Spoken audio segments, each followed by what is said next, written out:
साल 2013 का ये वो केस था जिसने पूरे देश को हिला के रख दिया, क्योंकि ये केस था ही कुछ ऐसा। आप में से काफी सारे लोगों को पता चल ही गया होगा कि मैं बात कर रहा हूँ 23 साल की प्रीति राठी के ऊपर जो हुआ था उसके बारे में। एक इंसान के ऊपर जब एसिड अटैक होता है, हम तो ये महसूस भी नहीं कर सकते कि उस इंसान को कितना ज्यादा पेन का सामना करना पड़ा होगा। तो आज के इस वीडियो में मैं आप लोगों को इस केस के बारे में डिटेल में बताने वाला हूँ।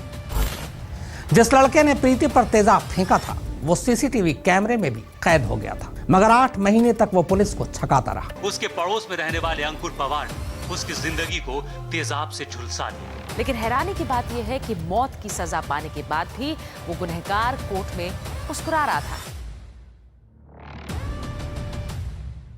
23 साल की प्रीति राठी जो कि स्टडी में काफी ज्यादा इंटेलिजेंट थी, 1 अप्रैल 2013 को वो काफी ज्यादा खुश थी क्योंकि वो काफी लंबे टाइम से नेवी में नर्सिंग ऑफिसर के एग्जाम के लिए तैयारी कर रही थी और फाइनली उसने वो एग्जाम क्रैक भी कर लिया था और उसकी जॉब लगी थी मुंबई में। अब उसे मुंबई में जाकर अपनी जॉब को ज्वाइन करना था। प्रीति पहली बार दिल्ली से कहीं बाहर जा रही थी, इसीलिए उसे मुंबई छोड़ने के लिए उसके फादर अमरजीत सिंह और उसके चाचा विनोद कुमार और उसकी चाची सुनीता उसे मुंबई छोड़ने के लिए जा रहे थे। पूरी फैमिली खुशी खुशी अपने सामान की पैकिंग करती है। फाइनली वो दिल्ली के स्टेशन पर पहुंचते हैं और ट्रेन में जाकर बैठ जाते हैं और ट्रेन के उस बोगी में काफी ज्यादा भीड़ थी और इसीलिए लोगों में आपस में काफी ज्यादा धक्का मुक्की हो रही थी। और उसी भीड़ में से एक इंसान जिसने अपने फेस को गमछे से छुपा रखा था, वो बार बार अपनी सीट से उठकर बार बार बाथरूम जा रहा था और बीच बीच में वो प्रीति को स्टॉक भी कर रहा था। और उसे स्टॉक करते हुए प्रीति की फैमिली ने भी देख लिया था कि वो प्रीति को स्टॉक कर रहा है और इसीलिए प्रीति राठी की फैमिली थोड़ा सा अलर्ट हो गई थी। खैर रात अच्छे से बीतती है। फाइनली ट्रेन मुंबई पहुंच जाती है। मुंबई के स्टेशन पर पूरी फैमिली उतरती है। प्रीति राठी की नींद उस ट्रेन में पूरी नहीं हुई, इसीलिए वो धीरे धीरे चल रही थी। उसके फादर और उसके चाचा चाची वो उसके थोड़ा सा आगे चल रहे थे, लेकिन जैसे ही प्रीति को लगा कि उसकी फैमिली उससे थोड़ा सा आगे जा रही है कि उनके पास जाने के लिए वो थोड़ा सा तेज होगी। थोड़ा सा तेज होने के लिए आगे कदम बढ़ा ही रही थी, उसके कंधे पर एक हाथ आता है और जैसे ही वो पलट कर देखती है तो उसे वही इंसान मिलता है जिसने अपना फेस गमछे से ढक रखा था। और इससे पहले कि प्रीति राठी कुछ समझ पाती, उस इंसान ने एक बॉक्स से निकाला और पानी जैसा लिक्विड प्रीति राठी के फेस पर डाल दिया, जिसके बाद प्रीति राठी काफी ज्यादा दर्द से कराने लगी और प्रीति राठी के आसपास काफी सारे लोग जमा हो गए और प्रीति की चीखें सुन के उसकी फैमिली वाले दौड़े दौड़े उसके पास चले आते हैं। प्रीति राठी के फैमिली वाले उसे संभाल ही रहे थे।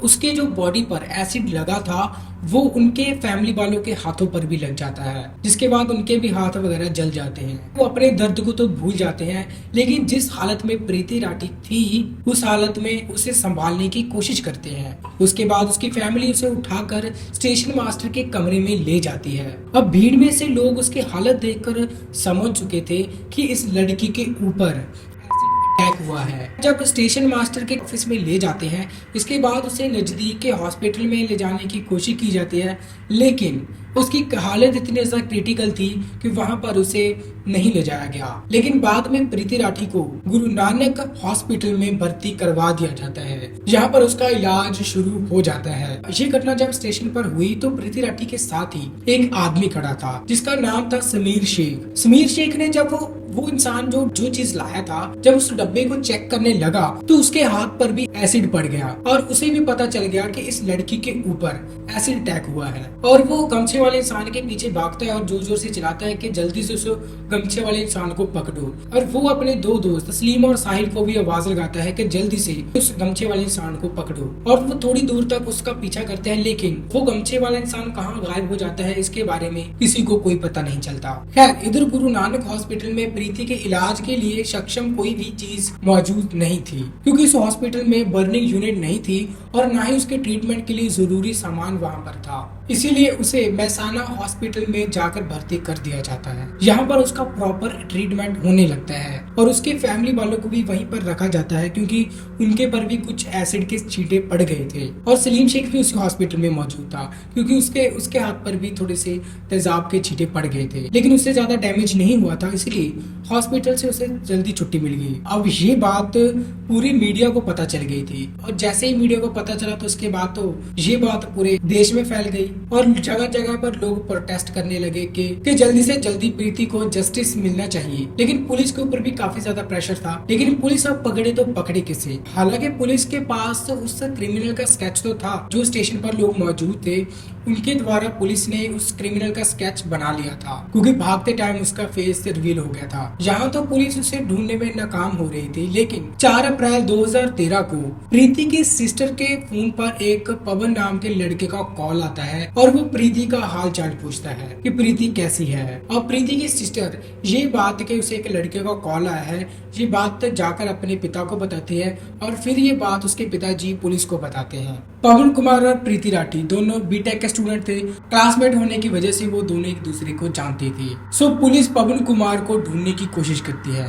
फाइनली 9 मई 2013 को पवन कुमार को अरेस्ट कर लिया जाता है, लेकिन पवन कुमार के खिलाफ पुलिस को कोई भी एविडेंस नहीं मिलता है। उस स्टेशन पर जब आसपास लोग मौजूद थे उनके आधार पर पुलिस वालों ने एक स्केच भी तैयार किया था और वो स्केच प्रीति को दिखाया गया था।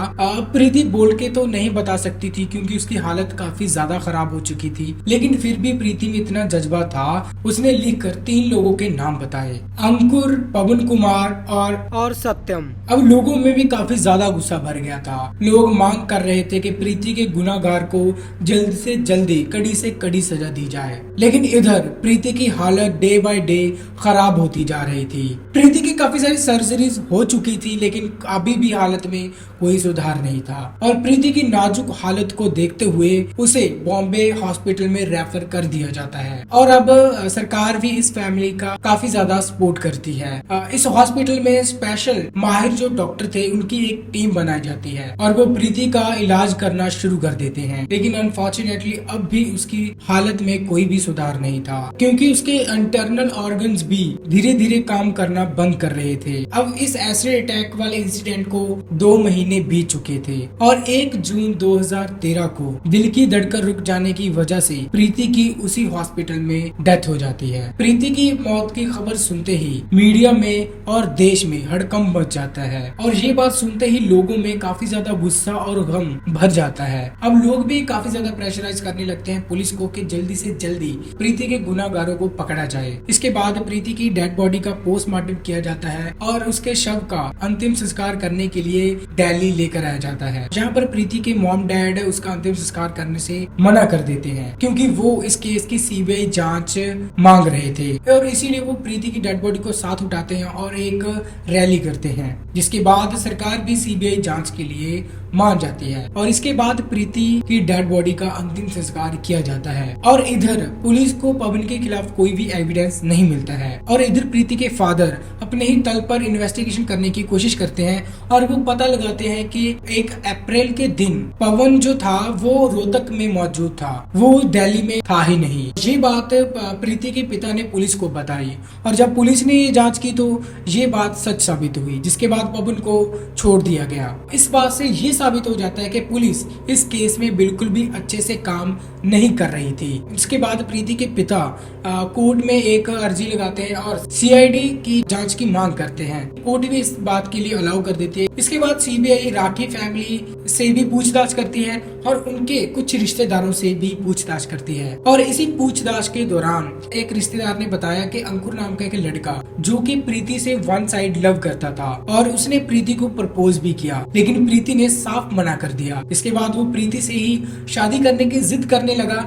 लेकिन इस शादी वाली बात को भी प्रीति ने ठुकरा दिया था। इसीलिए अंकुर के मन में प्रीति के लिए काफी ज्यादा गुस्सा था और अंकुर ने प्रीति को धमकी भी दी थी कि ये इस बात का बदला वो जरूर लेगा। अब पुलिस सभी बयान वगैरह रिकॉर्ड करने के बाद अंकुर को ढूंढना शुरू कर देती है और कुछ ही दिनों के बाद अंकुर को पकड़ लिया जाता है और अंकुर से पूछताछ शुरू हो जाती है और पुलिस पूछती है कि 1 अप्रैल के दिन वो कहाँ था तो अंकुर उनके सवालों को घुमाने लगता है। पुलिस के किसी भी सवाल का सही जवाब नहीं देता और पुलिस वालों ने एक बात नोटिस की कि अंकुर के हाथ पर जलने के निशान हैं। अब पुलिस का शक और भी ज्यादा बढ़ चुका था और इसीलिए अंकुर को लेकर पुलिस मुंबई पहुंचती है, जहां पर पुलिस उससे अच्छे से पूछताछ करती है और कुछ ही टाइम के बाद अंकुर टूट जाता है और वो अपना सारा गुनाह कबूल कर लेता है और वो पुलिस को बताता है वो प्रीति से वन साइड लव करता था और उसे शादी भी करना चाहता था, लेकिन प्रीति उसे बार बार मना कर रही थी, जो कि उसे अच्छा नहीं लगा। अब प्रीति के लिए उसके मन में काफी ज्यादा गुस्सा भर गया था